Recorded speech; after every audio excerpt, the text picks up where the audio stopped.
Fisher files fistula இல்ல ஆசனவாய் வெடிப்பு, மூலம், பௌத்திரம். ஸோ இது வந்து நமக்கு என்ன வித்தியாசம் அப்படின்றது தான் இந்த வீடியோல நீங்க பார்க்க போறீங்க. ஸோ ஃபர்ஸ்ட்டு வந்து நமக்கு ஆசனவாயில ஒரு வெடிப்பு, இல்ல ஒரு பிளவு வருது அப்படின்னா, அது வந்து ஃபிஷர்ன்னு சொல்றோம். ஸோ அதனால நமக்கு வந்து வலி வரலாம், கொஞ்சமா ப்ளீடிங் வரலாம். மோஷன் வந்து நமக்கு வந்து கண்டிப்பா வந்து டைட்டா போகும். இதுதான் வந்து ஃபிஷர்ன்னு சொல்றோம். இதே இது மூலம் அப்படின்றது வந்து நமக்கு ரத்தத்தில அதிகமா ப்ளீடிங், அதாவது சிரிஞ்சில அடிச்ச மாரி மோஷன் போம்போது ப்ளீடிங் வரலாம். வலி வந்து ஒரு சில டைம் இருக்கலாம். ஒரு சில டைம் வலியே இல்லாம ப்ளீடிங் வரலாம். ஸோ இது வந்து நம்ம வந்து மூலம்னு சொல்றோம். அடுத்தது பௌத்திரம்.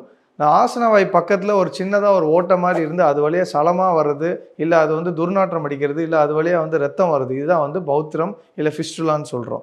ஸோ இந்த ஃபிஷர் அப்படின்றது வந்து ஒரு ஆரம்பமா இருக்கலாம். அது வந்தத வந்து நம்ம ப்ராப்பரா ட்ரீட்மெண்ட் எடுக்கல அப்படின்னா, அது மூலத்தில விடலாம். அதே நேரம் அது ரொம்ப நேரம் ட்ரீட்மெண்ட் பண்ணாம இருந்தோம் அப்படின்னா, அது வந்து பௌத்திரமா கூட நமக்கு மாறலாம்.